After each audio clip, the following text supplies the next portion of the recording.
Welcome to another episode of the Swamp247 Podcast. I am your host, Graham Hall, joined by my co-host, Blake Alderman, to preview Florida's final recruiting weekend of the 2024 season. Florida hosts Ole Miss on Saturday at 12 p.m. And if you've been following Florida recruiting, there's been no shortage of news recently. Blake does a fantastic job covering all things recruiting over at Swamp247.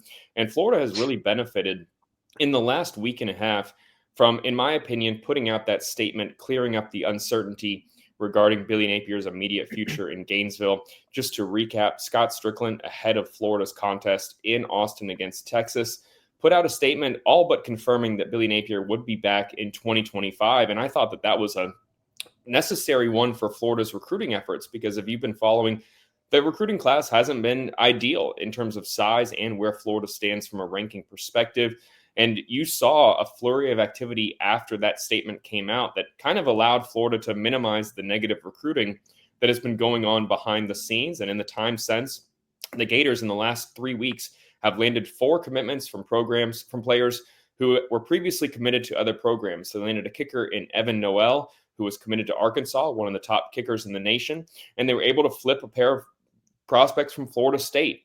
Tramell Jones has been someone that Florida has been in throughout the cycle here. They tried to get him on campus back in June for an official visit. He said he was locked in with FSU, but as Florida fans are well aware of by now, that team up north, west in Tallahassee, has been struggling, to put it lightly, this season, with just 1 win in 10 tries heading into this weekend. And that, along with a few other circumstances, led to Jones backing off his commitment, taking an official visit to Florida this past weekend, and committing to the Gators. They also landed Daniel Pierre-Louis and Stephon Shivers, a pair of guys who were committed to FSU and Georgia, respectively. So to talk about the recent flurry of activity, we have Blake here. And we'll just start with Jones, because I think this is one that is a very important addition for Florida. If you've been following the quarterback numbers in Gainesville, the Gators haven't really had a desirable quarterback room from a scholarship number standpoint. They had to turn to preferred walk-on quarterback Aiden Warner after DJ Lagway and Graham Mertz went down this season. Even though they have another scholarship guy on the roster in Clay Millen, they had to turn to a guy in Warner, who was coming over from Yale, was coming off a torn ACL. And that's just not an ideal situation for a competitive program. You want to have blue chip quarterbacks waiting in the wings. And now Florida has seemingly addressed the future of the position by getting another scholarship guy in the mix. What do you make of Jones's skill set? And what do you make of Florida's, not giving up in his recruitment to end up getting him to flip, 5 months after it looked like he was all but set to sign with the Seminoles back in the summer? Well, I think when you start and look back at just the start of the 2025 cycle, Florida offered, evaluated, had guys work out in the summer, et cetera, several different quarterbacks. Tramell Jones was the guy that I don't remember exactly the pecking order of who was offered, but I know Jones was offered back in 2022. So Florida was on him early, eventually committed to Florida State in April of 2023. And all the while, between that commitment to Florida State and the offer from Florida, and even after he committed to Florida State, Florida was still in touch. And I think that one thing that was kind of an elephant in the room, I guess, for recruiting quarterback this cycle was the fact that you're following up someone with DJ Lagway. There's been plenty of examples of, high profile type of quarterback commits to a school, and next year you get another high profile guy. I think that it's becoming a little bit more rare in this day and age with the transfer portal, how things move around so quickly there. There's only one guy usually on the field for a quarterback, unless there's injuries or you're blowing a team out and other guys play and get those snaps. So it's tough to, I guess, consistently stockpile quarterbacks. Not impossible, but it's certainly not as easy as it was, several years back. So I think with Jones, one thing that was appealing to the staff was the fact that he has that sort of, competitive edge. The questions or, inquiring about his status to be able to play in the future with a guy like DJ Lagway there was never something that really came up. And from what I know, that it was a question for a lot of quarterbacks, and you understand that for sure. Like I said, one quarterback can play usually in a game, and it's usually the guy you want on the field. So that was an appeal to them. But Florida knew that, again, it was going to be a tough sell. Certainly want to shoot your shot with a lot of guys, but they wanted to at least get someone that they liked the traits, It's going to be someone that's going to raise the floor, and ideally, as you continue to develop someone, perhaps raise the ceiling in that room. You've seen the injuries; they happen in football. It's happened clearly with Mertz and with DJ Lagway. Granted, DJ did find a way to get back on the field. So with Jones, I think you look at a guy that has played a lot of football for Jacksonville Mandarin, a team that has a lot of talent around him. He plays for South Florida Express 7-on-7 team this past offseason. One of those 7-on-7 teams, if you kind of follow that circuit, that since I've been doing this, they've been one of the best. They have guys every year on the roster there. It's a really talented team. So he's really, I think, sort of elevated his game from being on that kind of out and about in the public, following the film, media obviously covering 7-on-7. I think even like the OTA 7-on-7 was on like NFL Network or something this past summer. So it's a way to get on TV now compared to, a couple guys out there holding a camera or holding a phone videoing someone in their throws. But I think when you see Jones, he's not the tallest type of guy, probably like 6 foot, 5'11", somewhere around there. I don't know when I say I don't know that he really has a cannon. That doesn't mean he has like a noodle arm and he's out there just stinking and dunking. That's all he can do. He can throw it, but I wouldn't say that's like the strength of his game, kind of like an Anthony Richardson or a Felipe Franks. When I think cannon, I think Florida Gators quarterbacks that can really throw it. I think those guys. But I think Jones does have the arm strength. I think his biggest attribute that he brings is he's accurate. He can throw it in a window. He's one of those guys that can kind of throw a guy open. He'll throw him in stride. He kind of looks like a maestro out there on the field, kind of directing traffic in those 7-on-7 settings. The unfortunate part for his senior year was, I believe, in week 2 he had a foot injury. He's missed the rest of his senior year, and I think this past weekend, whenever he was out there on his official visit to Florida, coming out of that, he's already out of the boot. Leading up to that official visit that week, he had gotten out of the boot, was doing some throwing. Kind of some minor things. And he said that he should be good to go whenever spring football rolls around. So you'll have a guy that'll be able to, I don't know how limited, if any, he'd be, but you have a guy that's at least going to be able to get in the film room, take whatever reps he's able to, if, full reps ready to go. So either way, you get a quarterback in your system early in the spring football. There's a lot to like about him. And again, it pushes DJ Lagway. DJ Lagway pushes him, so it brings that competitive edge to the room, which is something, if you've heard Billy Napier talk, he's all about, competing and, everybody getting better. So I think he checks a lot of boxes, but I think the biggest thing that, maybe he brings isn't what he brings on the field or what he brings from a talent standpoint is again, this guy was committed to Florida State, was really a vocal recruiter for the Seminoles when he was there. He's from Jacksonville. There's a lot of guys that Florida has committed, is still recruiting, trying to flip from the Jacksonville area. Again, playing for that 7-on-7 team, being on just the circuit itself, having a talented team, but also playing on that circuit. You just get to know a lot of guys. You build those relationships. So I think another thing he brings off the field that's a positive for Florida is, granted, there's only about a little under 2 weeks left until the early signing period, but you've got a guy that knows a lot of recruits, is going to recruit a lot of guys, and he'll actually be back on campus this weekend so that he can recruit some of these guys. I know we'll talk about some of the visitors later, but he's already got his recruiting hat on, and he's going to get after it. Yeah, Blake caught up with Tramell Jones after his official visit, where he said as much. You can read it over at Swamp247, that he plans on being a vocal recruiter for Florida here before signing day, and that's going to continue this weekend here. But obviously, I think just as important as the quarterback position for Florida is this team needs to improve in the trenches, and you saw some momentum that they were able to generate on the recruiting front. Right after Jones's commitment, Florida landed Stephon Shivers, a guy who'd been committed to Georgia. Florida kind of got in there, in the mix in October, I believe, and Daniel Pierre-Louis, someone that Florida's coaching staff feels pretty high on, and you got to give a credit to Jonathan DeCoster there. Just what do you make of those two commitments, and how much do they help Florida's recruiting class, especially considering that, guys in the trenches, interior defensive linemen, offensive linemen are very hard position to recruit, in my opinion. And when you find one that you think is able to compete early and you're able to land them, I think that is a massive addition for a recruiting, list, but sometimes that goes unnoticed. I think that so much focus is on skill positions and quarterbacks, but for this Florida program, getting guys in the trenches is absolutely a priority in my mind. No doubt. Now, I think to kind of piggyback what you said, that it's tough to scout linemen, whether it's defensive linemen or offensive linemen. You never know what a guy is going to do. I don't know. I think back to just players that I saw when I was in high school, and I'm like, I don't know about this guy. But then you get into a college program, these guys aren't eating Big Macs and pizza, and they get on a strict strength regimen. They're on a strict nutrition diet. You never know what their body's going to do. A guy that looks kind of like Humpty Dumpty in high school gets into a college program, starts working out, cuts some fat. There's a lot of different things that can happen. So I think whenever you look at Shivers, was formally committed to Georgia, like he said. I believe Florida offered back in January, committed to Georgia sometime in the spring.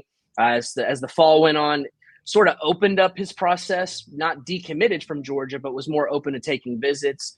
Vanderbilt, I know, got him on campus for the Alabama game. I don't recall if that was an OV or an unofficial visit, but they became a factor once he was there. He's from Tennessee.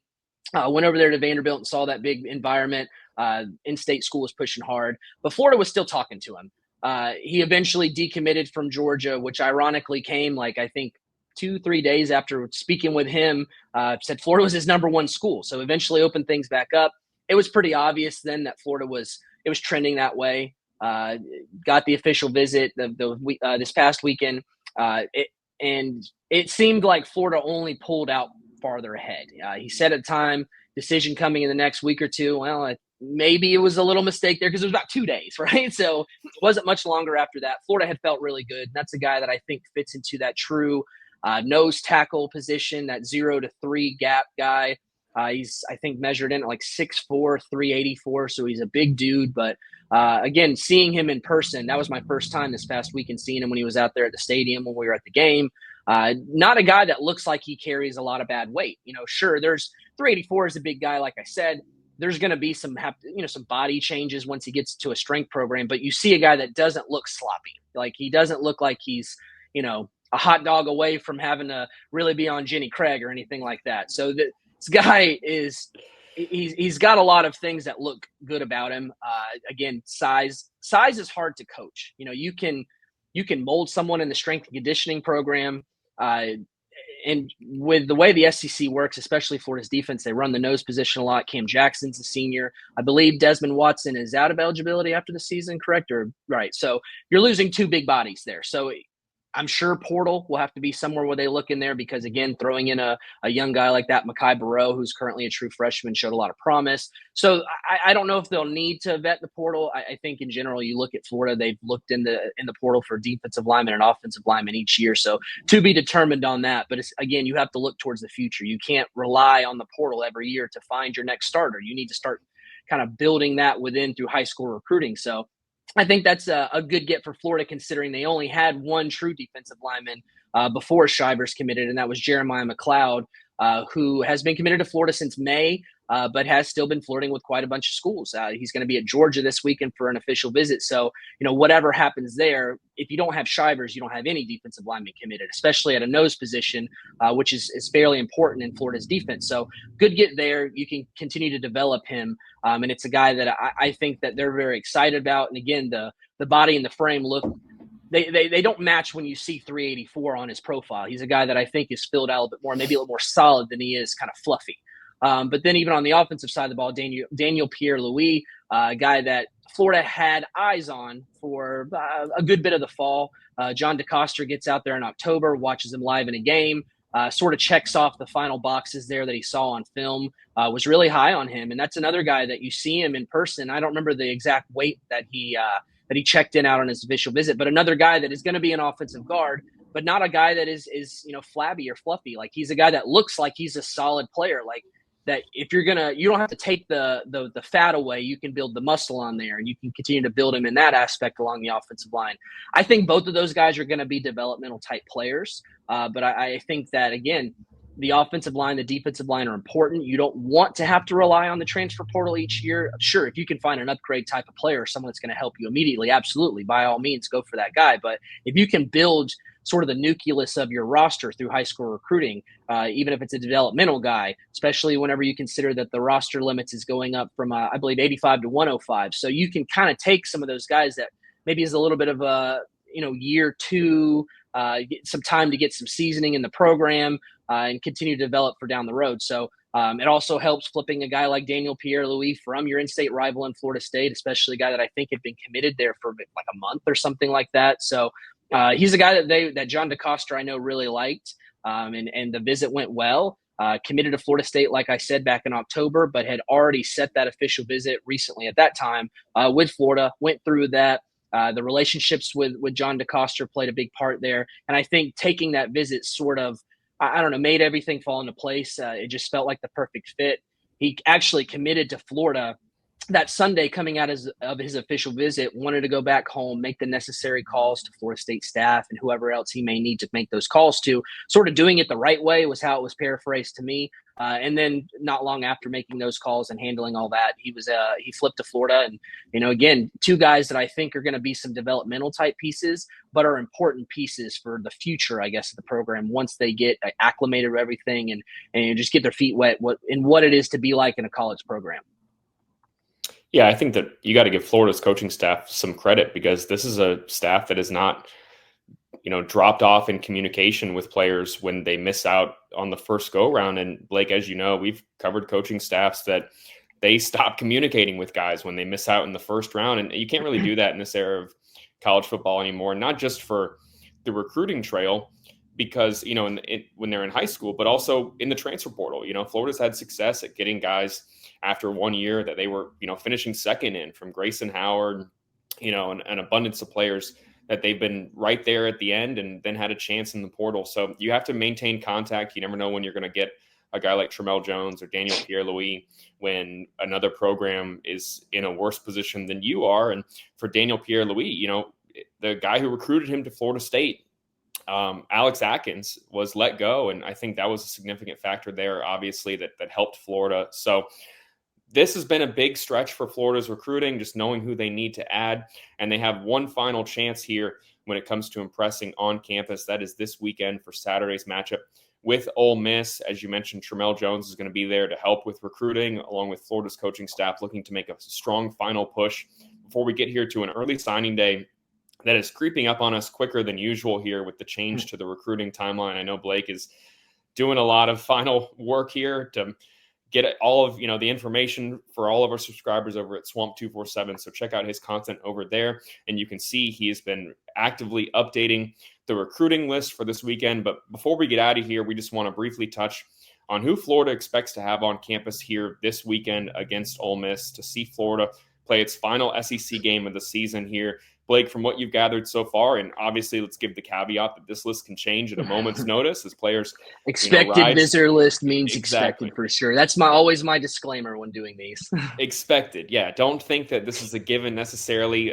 Believe it when they get on campus and they walk into the building. That's what we always say. And that's why you want to follow Blake on Saturday in the build up to the game as the contest kicks off. And of course, after the game, as he catches up with all the players who are in Gainesville. So, Blake, as of today, we're recording this Friday morning, a little bit under 24 hours out from the game. Who do you expect to be on campus for Florida that fans should be, knowledgeable of?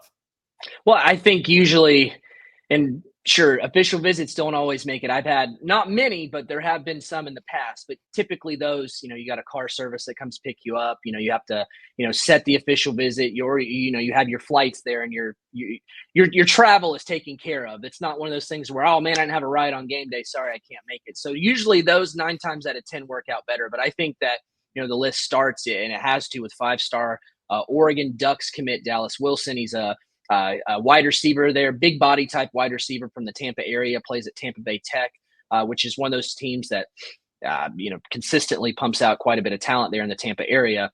But again, he's been committed to Oregon for almost 2 years now. And I know people are thinking like, man, a guy from Tampa is committed to Oregon. Like, how'd that happen? But it's an interesting story because it is a guy that like growing up, Oregon with the flashy uniforms and those type of speedy type players. And, obviously their offense now, one of those that moves fast, but also will take some of those shots and stretch the field. You see guys like Evan Stewart out there, making those types of plays. But it was the dream school for him growing up, just with all those, flashy uniforms and all that, which is, kind of a common thing now. You hear a lot of the younger guys out there now that's like, oh man, Oregon's jerseys. And, Florida and really the in-state schools, they never stopped recruiting him. I think Miami at one point, let's say earlier this year, looked like they may be the biggest threat. Florida State's downturn this season obviously hurts their chances. I would assume they're still trying, especially losing Ron Dugans. You mentioned Alex Atkins gone. Ron Dugans, the wide receivers coach, at Florida State is no longer there too. So I know earlier on, he had an official visit set to Florida State for next weekend when they play Florida. Dallas actually was at Florida last weekend for the LSU game and left there, said that he set the official visit to Florida for this weekend, and actually mentioned that he would be visiting Oregon for the final week in the regular season, which I believe they play Washington. Ironically, for as long as he's been committed to Oregon, he said this was actually going to be his first true home game in Oregon. He's only been to, I believe, a spring game in the past. So his plan is to get out there. He's currently in the playoffs right now with his team. So they have to win, obviously, this weekend. So we'll see how next weekend works because, again, that is a long bit of travel. He did mention that was the plan to be out there. But Florida, while I said Miami has looked like the biggest threat for most of the year, he stated coming out of that visit this past weekend to Florida that it had been Florida and Miami tied for second, but that Florida had started to edge ahead as that true second place type team for Oregon. And in a perfect world, or best case scenario rather, if you're Florida, you'd rather just flip the guy, right? Like that's in a perfect world. But I guess next best case is to be in second place. That's kind of where you want to be. And you mentioned it kind of ties to what you said earlier. If Florida can flip him now, great. If not, at least you have those established relationships for down the line for whatever happens. If there's a transfer portal situation down the line for him, those relationships are already there. The legworks continue to be put in. So I don't know how easy I would say it's going to be for them to flip Wilson from Oregon. And I say that just because, again, those relationships are longstanding. Oregon has a very good NIL system. And, when you have a guy like Phil Knight with Nike there, makes a lot of sense why their NIL is very good. But I think that it's obvious the door is not closed to Florida, right? Like he took the unofficial visit this past weekend. Is coming back for an official visit. Florida is making him a priority target. Billy Napier's in touch consistently. Chad Lucas, Billy Gonzalez, David Decker, all those guys that have those hands in on wide receivers from the wide receivers coach to the off-field guys are making this guy a priority. So Florida had Joshua Moore in the class previously before he eventually flipped to Miami. And the goal for Florida this cycle was to get one of those true X big body types of receivers. Loss of Moore obviously opens up that door to where Wilson is undoubtedly got to be the top target there for Florida at that position. So I think it's interesting to see how this visit will go. You always typically, I guess, don't always, but you typically see as signing day gets closer for some of these guys that are maybe in the state of Florida or just in the Southeast, and maybe they're committed to somewhere that's farther away, the distance from home starts to factor in. You at least start to think about it a little bit more. So I think that is something that I've heard that is at least a conversation right now. Oregon, again, with him being committed there for as long as he has, they've got their claws pretty deep into him, but Florida's going to take their best shot this weekend. They have another wide receiver that is also committed to another school, and I'm going to butcher his name, so I apologize. Muiz Tonkera. Don't know if that's correct, but he is a three-star wide receiver from the state of Texas that has been committed to Arizona since the summer. Took official visit there, took a couple other official visits. Florida offered late September, sometime in October, something like that. Immediately was extremely interested in Florida. Immediately set that official visit. This will be his first ever visit to Florida. So I think a lot of what happens maybe in the future in his recruitment kind of hinges on this visit, how things go, getting that in-person evaluation of just, you always check height, weight, and all those types of things, how he is as a person, how his family is. There's just a lot of feeling out that happens on an official visit. So the interest on his end seems absolutely high. Arizona has had some underachieving times this season. Again, he's from Texas. That's a long distance type deal. Florida's, not like right up the road, but it's certainly a lot closer to getting out there than going to Arizona. So I think that at least the offer was big enough. SEC program. You've got DJ Lagway, who he is very familiar with from being a Texas guy. He actually said that he used to go to Willis games and watch DJ whenever he was in high school. So that's an appealing thing for any wide receiver between him and even Dallas Wilson. So we'll see how things go for this visit this weekend, but the interest seems to be very strong on his end. Byron Lewis was kind of an out of the blue addition to the official visitor list this week as time went on. It was funny this past weekend at the LSU game. He was there with the South Florida Express guys. A couple of those guys from that 7-on-7 team I mentioned earlier were out there. And I don't know if Byron played for that team. I would assume so if he's with that group. Rosters typically change weekly in 7-on-7, but he's there. And I'm like, man, this guy looks familiar. Like I know this guy. I just can't place the face to the name. And as the evening went on, 2 + 2 = 4, and I started to realize who it was. Florida State commit at running back, 3-star guy from down there at American Heritage in South Florida, the Fort Lauderdale area, has been committed to Florida State since September. In Florida, they offered in January, and I don't know that I recall a time he's visited previously before the LSU game, at least this year. Florida was never really linked to him despite offering, never really a place that just had any chatter, any buzz, or whatever other words you want to use to describe where Florida would have any kind of pulse in that recruitment. But shows up this past weekend, and he said coming out of that visit that Florida's actually still been talking to him, that he really likes the way they like to run the ball. It's a focus there. They not only run the ball, but they rotate backs, and you've got a guy in Jaden Baugh as a freshman who's making the impact he's making. Florida State's underachieving this year. He'll be back again for second straight weekend for an official visit. So I think Florida has a very good shot, which, again, sort of kind of came out of the blue that this Florida is starting to make this momentum in this recruitment. So I think coming back and seeing, this type of atmosphere, the type of performance upsetting LSU like he did last weekend, if he could see something to that effect or shades of that this coming weekend, as Florida continues to chip away, and they always prioritize that running back position. If they can find a player they see as worthy, they'll, even with 2 running backs committed, like it's an important position to them on the offensive side of the ball. So interest seems there. I think that things are starting to look like Florida is a real player here. I think he's a target to watch for sure. And so we'll see how it goes. And then finally, Hayden Craig, Florida's punter commit. I think that, even for me who covers recruiting and talks about it daily, you don't really think about punters if you need one per cycle, but Jeremy Crawshaw for Florida this year is in his final year of eligibility. He'll be going through senior day this weekend, and Florida's got a void to fill in that position. They offered Craig back in June. He worked out for them at one of their specialist camps and committed I think a day later or something like that. So he's been in the fold since then. And this will actually be his first visit back to campus since he camped with the staff and made that commitment. So those are the official visitors. As of right now, I have 4 on the list there. And a lot of Gator commits are going to be in town this week and a lot of underclassmen guys. But I think as far as flip targets or uncommitted targets from the 2025 class that'll be signing there on December 4th, I think the notable ones, expected visitor, 4-star defensive line Myron Charles. And I say expected because we've got a good old-fashioned he's expected at 2 different schools brewing this weekend. Been committed to Texas. He flipped from Florida State to Texas in September, and it's some expectation that he could be at Florida with some family this weekend. Texas has some expectations he could show up there this weekend. Clearly, Texas is working to keep him from visiting Florida, which would be for the second straight weekend. It was that LSU game last weekend. So there's some buzz there for Florida. They're a threat. And he's not a new target. He took an official visit to Florida in June. Florida State, Texas, Florida got him on an official visit. I believe those were the only 3 he took in the summer, if I'm not mistaken. But Texas is working really hard to hold on to him. Florida's working really hard to flip him, and we've got him expected at 2 different schools, so it'll be an interesting storyline at the very least to see where he shows up this weekend. Clearly a good sign if he shows up this weekend at Florida for back-to-back weekends with some family that this is a guy that Florida's got a pretty good shot with if he does make it. If he doesn't make it and he goes to Texas, I don't know that you can really throw the towel in on Florida because clearly there's conversations happening, there's interest there, but it certainly makes, kind of takes a little bit of pep out of your step if he shows up at Texas and would allow them to get time around him, try to lock him up as much as they can.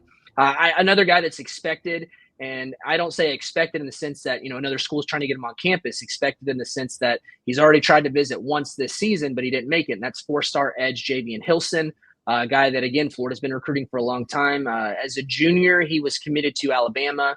I believe he flipped or decommitted and eventually committed to Florida State following Nick Saban's retirement. So had backed off Florida State commitment sometime earlier in the fall. Losses started to pile up. He opened things up, has taken some visits. And it seems like, very well could be the school that gets this guy on campus last could be where he ends up. It's just one of those recruitments that's really fluid, twists and turns. I know that Texas and both Texas A&M have felt good in his recruitment at times. I think this month he's taken official visits to Syracuse. And I don't know if Pitt was an official visit that he took this month, but I know that he did visit there, whether that's an OV or an unofficial visit. I'm not quite sure on that, but he's already was expected at the A&M game at Florida early this season, didn't make it in, expected once again. When you look at Florida's edge board, they've got Jalen Wiggins in the class. Past that target-wise, there's some guys they're still in on, but it's kind of a mystery position for me as far as, what guys Florida have a good shot at, where are they kind of going to go with this? So if Hilson makes it in this weekend, I think that would be big for Florida to get that time around him. Defense has been playing better So you can sort of rekindle the interest that he had sometime in the summer when he took that official visit. So those are some of the guys that I think are some of the more interesting 25 targets. And then another guy, flip target on the offensive line, Jahari Medlock. He's been committed to Cincinnati since June. He's from the state of Georgia. Florida offered, I believe, sometime in September. Took the official visit in October for the Kentucky game and came out of that saying that Florida and Cincinnati was close. You know, you've been committed to Cincinnati for a couple months there. Florida's an appealing school to him, obviously closer to home. SEC really likes the relationships he's built with coaches here, including Jonathan DeCoster and Rob Sale. Likes how the Florida's offensive line has played better as the season's gone along. He's more of that true tackle type body. And we mentioned Daniel Pierre-Louis earlier. That's Florida's only offensive line commit right now in the class. So they want to get somewhere around 3 names in the class. Medlock's the guy that they want. He visited Cincinnati a couple weeks back. He was at Auburn last weekend, but they haven't offered yet.